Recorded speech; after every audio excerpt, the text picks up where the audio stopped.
اس کے ساتھ ساتھ جو میں نے اہم نکات آپ کے لیے لکھ دیے ہیں، اس شعر میں جو چیزیں آپ بیان کر سکتے ہیں، جن چیزوں پر تبادلہ خیال ہو سکتا ہے، اس کے ساتھ ساتھ میں نے آپ کے لیے 2 حوالہ جات بھی تحریر کر دیے ہیں۔ یہ بات یاد رکھیے گا کہ جو بورڈ کے طلبہ ہوتے ہیں ان کے لیے صرف اتنا ہی لازم نہیں ہوتا کہ وہ مشکل الفاظ کے معنی لکھ دیں، مفہوم لکھ دیں یا ان چیزوں کی وضاحت کر دیں، ان کی تشریح لکھ دیں، بلکہ تشریح کے اندر آپ تشریح کو خوبصورت بنانے کے لیے، اپنی پیشکش کو خوبصورت بنانے کے لیے اور توجہ کھینچنے کے لیے اپنے ممتحن کی، اپنے پیپر چیک کرنے والے کی، آپ اس کے اندر حوالہ جات بھی شامل کرتے ہیں۔ یعنی اپنی بات میں وزن ڈالنے کے لیے آپ دلائل دیتے ہیں کہ جو آپ اس شعر کی تشریح کر رہے ہیں اس کی دلیل اور کس کس جگہ سے دی جا سکتی ہے۔ یہ چیزیں ایک اچھا تاثر چھوڑتی ہیں آپ کا، اور امکانات اس بات کے ہوتے ہیں کہ آپ کو تشریح میں مکمل نمبر مل سکتے ہیں، جو کہ مشکل ترین کام ہوتا ہے تشریح کے اندر مکمل نمبر لینا۔ لیکن اگر آپ کا املا اچھا ہے، آپ کو درست طور پر الفاظ لکھنا آتے ہیں، آپ کی جملہ سازی اچھی ہے، تو آپ اس کے ساتھ ساتھ اگر آپ مشکل الفاظ کے معنی بھی لکھ لیتے ہیں، ہر لفظ کی وضاحت کر دیتے ہیں اور حوالہ جات بھی لکھ لیتے ہیں، تو آپ پورے کے پورے نمبر تشریح میں لے سکتے ہیں۔ اب ہم تشریح شروع کرتے ہیں۔ اب دیکھیے، سب سے پہلے جب آپ تشریح کرنے لگیں تو نعت کی مختصر وضاحت کر دیجیے گا، یعنی ایسا کلام منظوم جس میں رسول پاک صلی اللہ علیہ وآلہ وسلم کی ذات اور صفات پر روشنی ڈالی جائے، آپ صلی اللہ علیہ وآلہ وسلم کی تعریف و توصیف کی جائے اور آپ صلی اللہ علیہ وآلہ وسلم کے دنیا والوں پر احسانات کا ذکر کیا جائے، ایسا کلام منظوم نعت کہلاتا ہے۔ یعنی نظم کی یہ جو صنف ہے یہ نعت کہلاتی ہے۔ اس کے بعد آپ تشریح شروع کرنے سے پہلے جو آپ کو شعر دیا گیا ہے، آپ ایک مختصر تعارف اس کا بھی لکھ لیجئے، اور نعت کی وضاحت اور شاعر کے مختصر تعارف کے لیے آپ کو تشریح کے اندر کوئی اور ہیڈنگ ڈالنے کی ضرورت نہیں ہے، بلکہ آپ تشریح کے جو پہلا پیراگراف لکھیں، 3 لائنوں کا پیراگراف یہ لکھ لیجئے، 3 لائن کا اس پیراگراف میں آپ پہلے نعت کی وضاحت کر کے پھر شاعر کا آپ مختصر تعارف لکھ لیجئے۔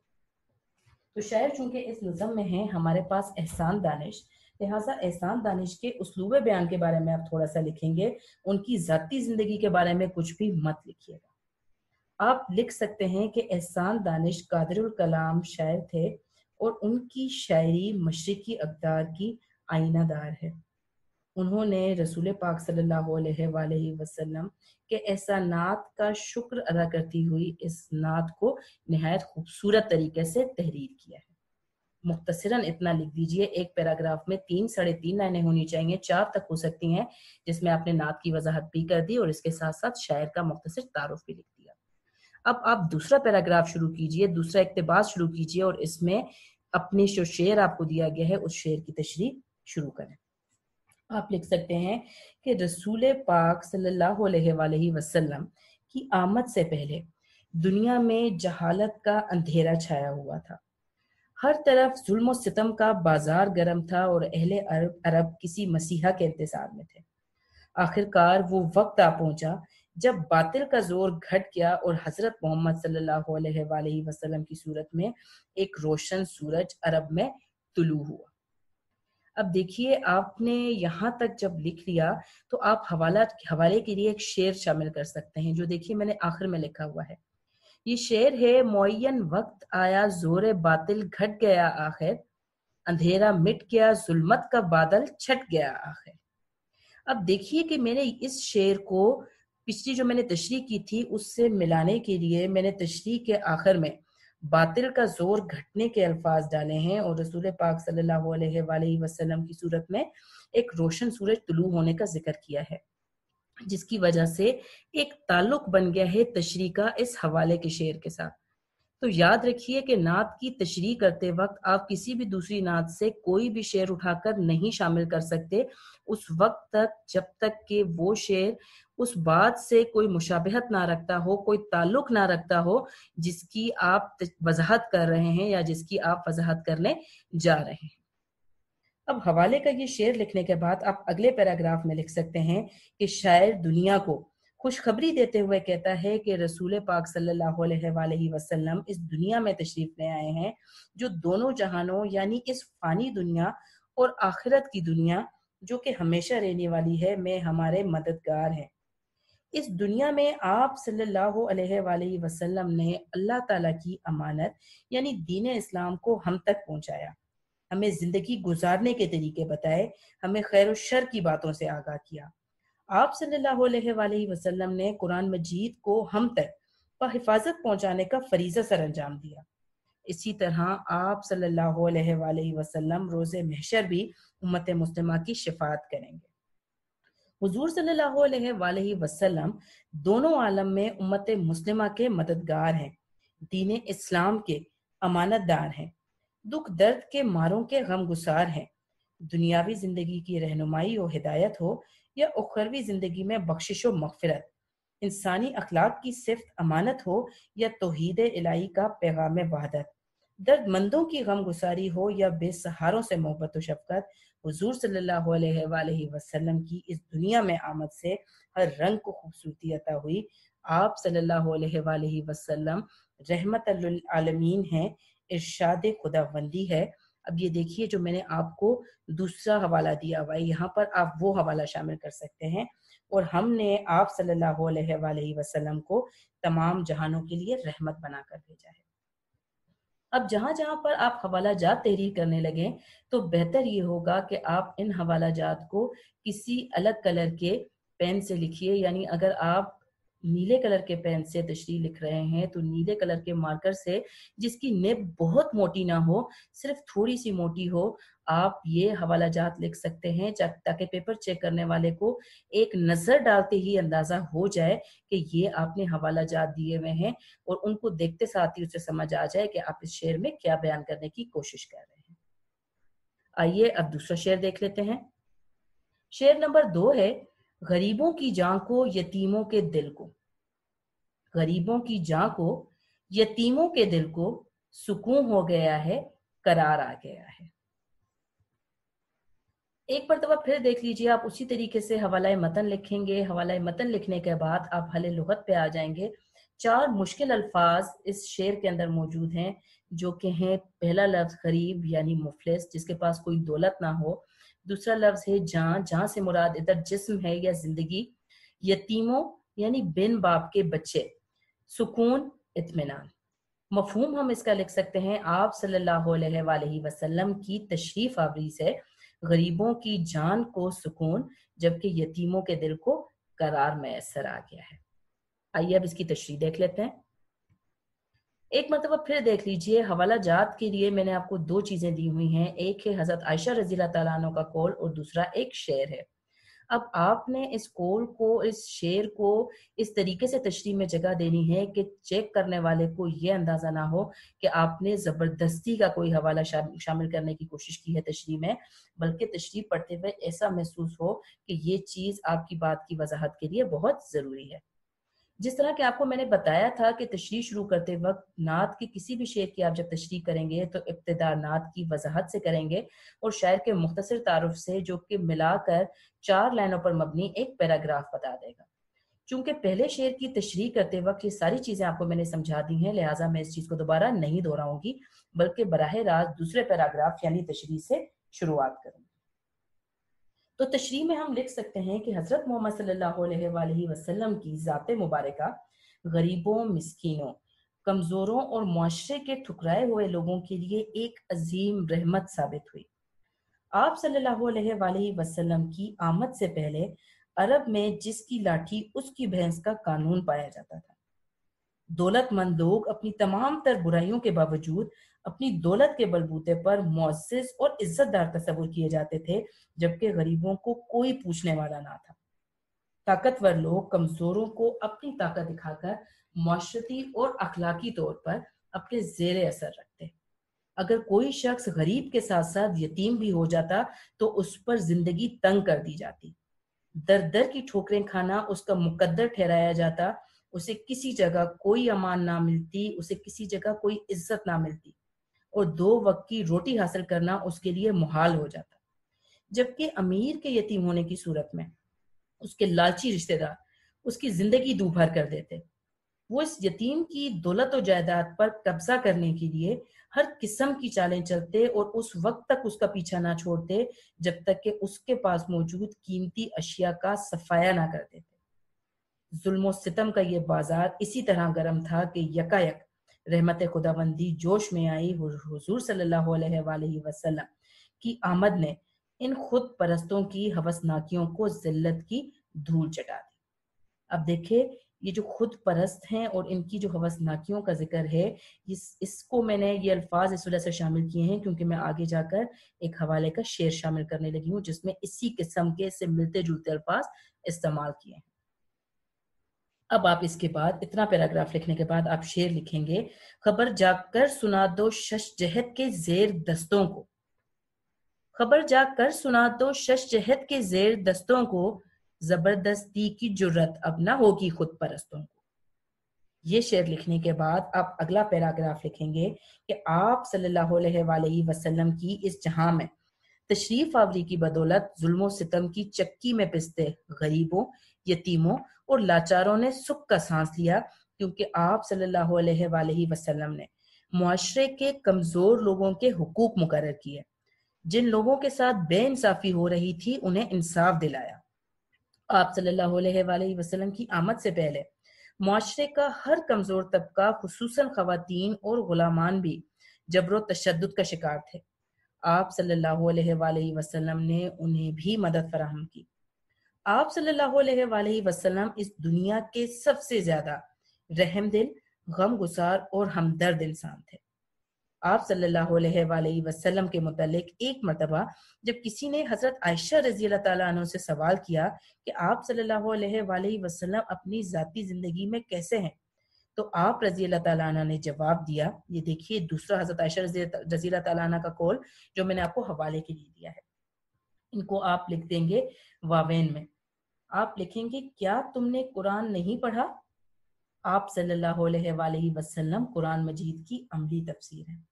اس کے بعد آپ 2 لائنز 3 لائنز پر مبنی اختتامی جملے لکھیں گے. آپ لکھیں گے المختصر آپ صلی اللہ علیہ وآلہ وسلم، آپ صلی اللہ علیہ وآلہ وسلم کے اس دنیا میں آنے سے غلاموں، مسکینوں، یتیموں اور عاجزوں کو تسلی ہوئی کہ اب ان کے ساتھ کوئی زیادتی نہیں ہوگی، کیونکہ انہیں ظالموں کے ظلم و ستم سے نجات دلانے والا اس دنیا میں تشریف لا چکا ہے.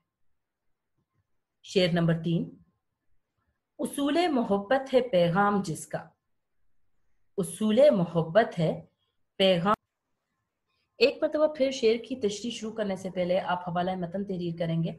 اہل لغت میں 4 اہم الفاظ ہیں. پہلا لفظ ہے اصول جس کے معنی ہے طریقہ یا قانون. دوسرا لفظ ہے محبت جس کے معنی ہے پیار. تیسرا لفظ محبوب یعنی جس سے محبت کی جائے. اور چوتھا اہم لفظ ہے پروردگار، پالنے والا. اس شعر میں مراد ہے اللہ تعالیٰ.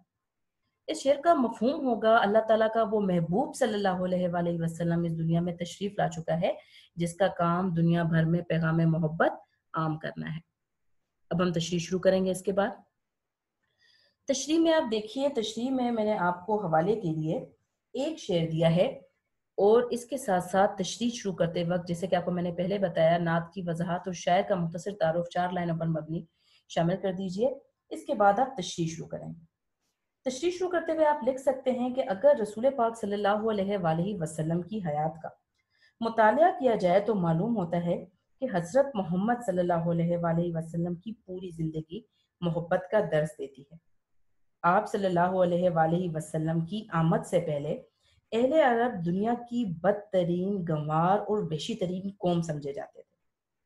آپ صلی اللہ علیہ وآلہ وسلم نے اس جاہل اور بد تہذیب قوم کو زندگی گزارنے کے طریقے سکھائے اور انہیں انسانیت کے اس اعلیٰ ترین درجے پر لا کھڑا کیا کہ تہذیب یافتہ ہونے کا دعویٰ کرنے والی قومیں بھی حیران و پریشان رہ گئیں. شاعر آپ صلی اللہ علیہ وآلہ وسلم کے دل میں موجود نوع انسانی کے لیے ٹھاٹھے مارتے ہوئے محبت کے سمندر کو کوزے میں بند کرتے ہوئے کہتا ہے کہ آپ صلی اللہ علیہ وآلہ وسلم نے دین اسلام کی تبلیغ کے لیے محبت کا طریقہ اپنایا، انسانوں کو محبت و شفقت کا درس دیا، دلوں میں کینہ رکھنے والے گروہوں کو اخوت و بھائی چارے کا پیغام دیا، صدیوں سے ایک دوسرے کے خون کے پیاسوں کو باہم شیر و شکر کر دیا، وحشت و بربریت کو امن و سلامتی کے آفاقی درس سے ختم کر دیا، حبیب پروردگار صلی اللہ علیہ وآلہ وسلم، محبوب خدا صلی اللہ علیہ وآلہ وسلم نے محبت، اخوت اور شفقت سے کام لے کر ظلم و ستم کی شکار انسانیت کے لیے آسانیاں پیدا کی، انہیں جور و ستم سے امان دیا اور ان کی اصلاح کرتے ہوئے انہیں اعمال پاکیزہ سکھائی یا پاکیزہ اعمال سکھائی۔ اس کے بعد ہم یہ شعر لکھ سکتے ہیں: سلام اے صاحب خلق عظیم انسان کو سکھلا دے، سلام اے صاحب خلق عظیم انسان کو سکھلا دے، یہی اعمال پاکیزہ، یہی اشغال روحانی۔ اس کے ساتھ ساتھ اب آپ شعر کا اختتام کرنے لگے ہیں، تشریح کا اختتام کرنے لگے ہیں، تو آخر میں آپ 2 لائن تحریر کر دیجئے، 2 سطریں لکھ دیجئے کہ آپ صلی اللہ علیہ وآلہ وسلم کی جانب سے کی جانے والی روحانی تربیت کی بدولت جانی دشمن ایک دوسرے کی عزتوں کے محافظ بن گئے اور صدیوں کی دشمنیاں مہر و محبت میں تبدیل ہو گئیں۔ شعر نمبر 4: اب انسان کو انسان کا عرفان ہوگا، اب انسان کو انسان کا عرفان ہوگا، یقین ہو گیا، اعتبار آ گیا ہے۔ ایک مرتبہ پھر آپ حوالہ متن لکھیں گے۔ حل لغت میں 3 مشکل الفاظ ہمارے پاس ہیں۔ پہلا لفظ ہے عرفان، جس کے معنی ہوتے ہیں جاننا، آگہی یا پہچان۔ دوسرا لفظ ہے یقین، ماننا یا تسلیم کرنا۔ تیسرا لفظ ہے اعتبار، یقین کرنا کسی پہ یا بھروسہ کرنا۔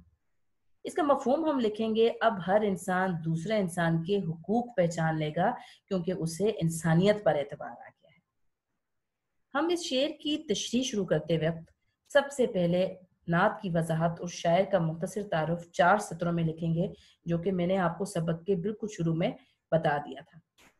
اس کے بعد ہم لکھیں گے: اللہ تعالیٰ نے اس کائنات کو تخلیق کیا اور انسان کو اس دنیا میں اپنا نائب بنا کر بھیجا۔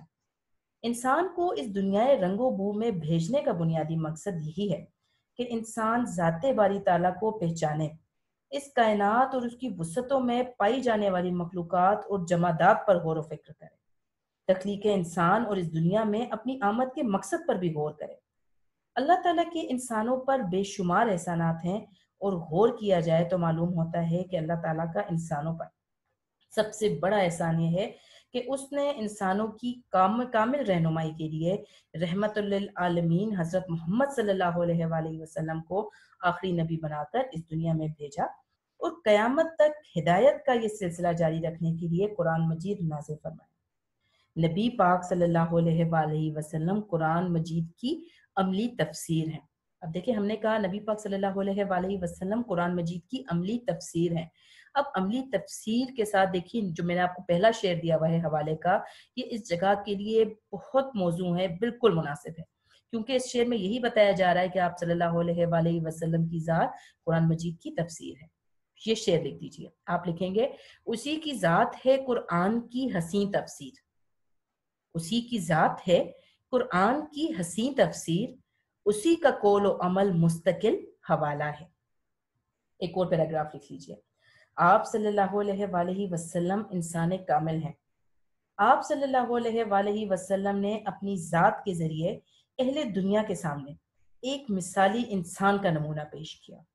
آپ صلی اللہ علیہ وآلہ وسلم کی ذات سے کبھی کسی کو تکلیف نہیں پہنچی۔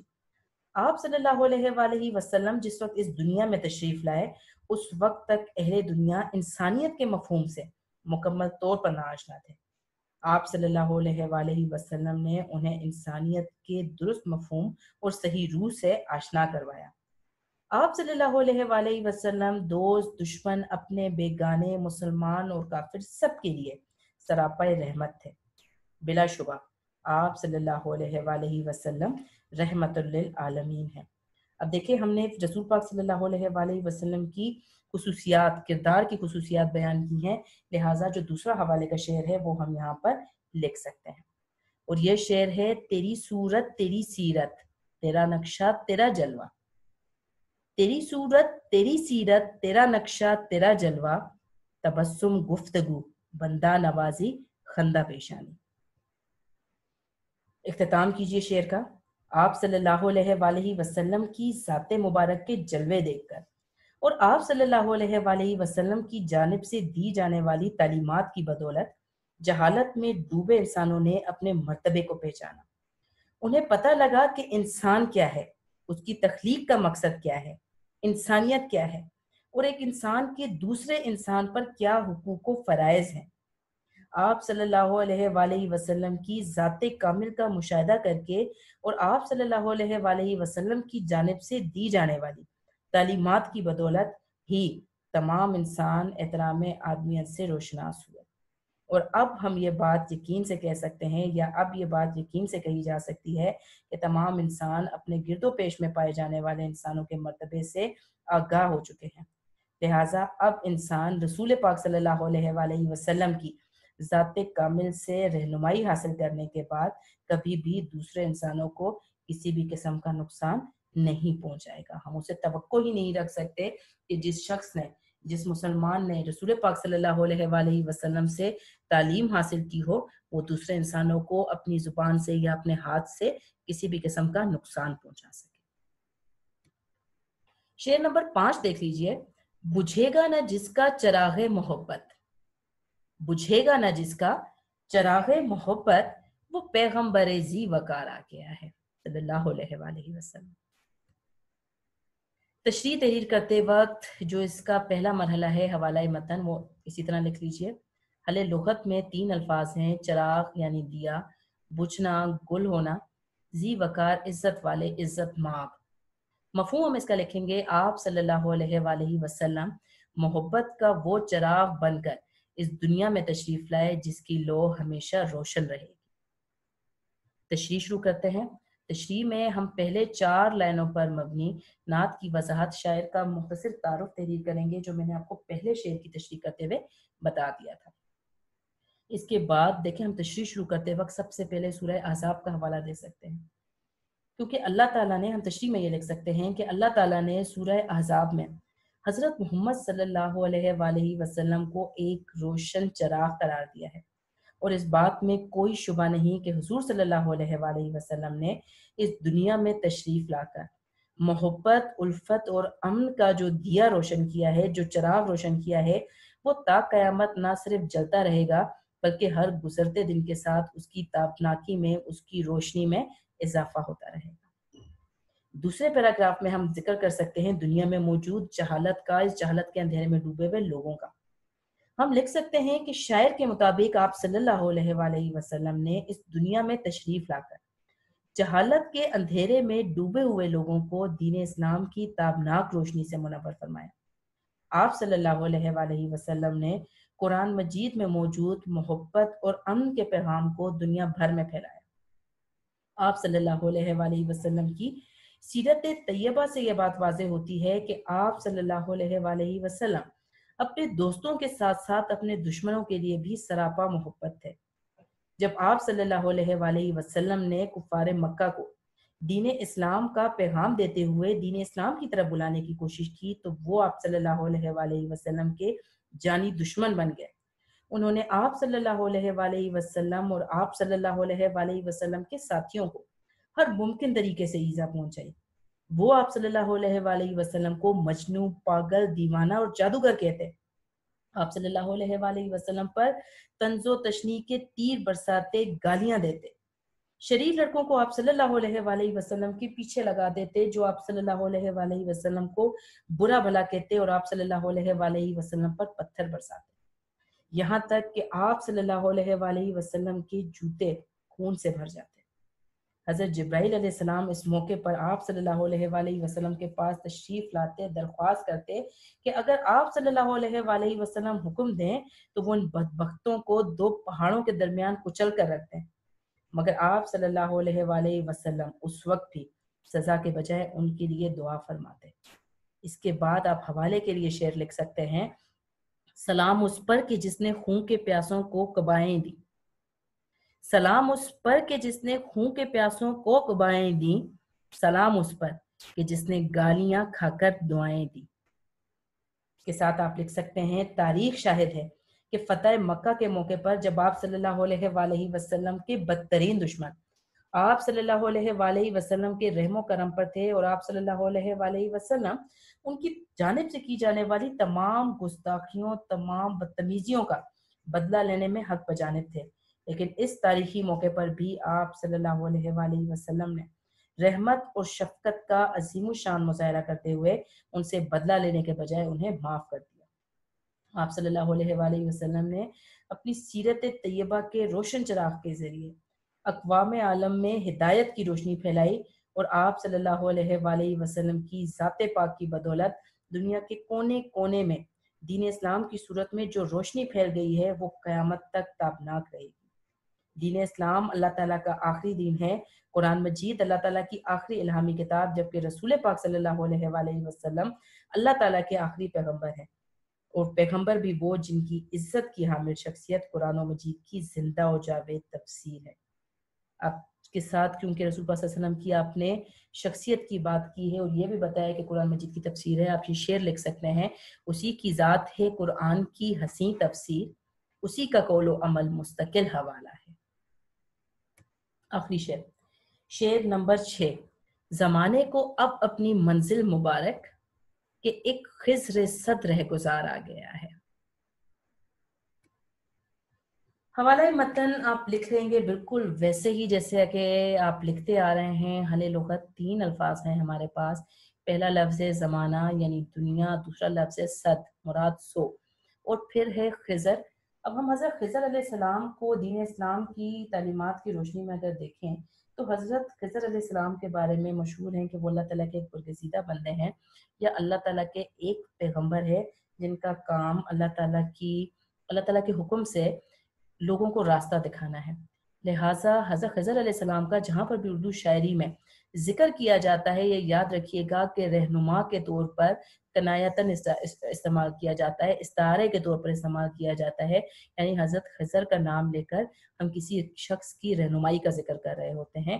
تو اس شعر میں رسول پاک صلی اللہ علیہ وآلہ وسلم کو رہنما قرار دینے کے لیے شاعر نے خضر کا استعارہ استعمال کیا ہے۔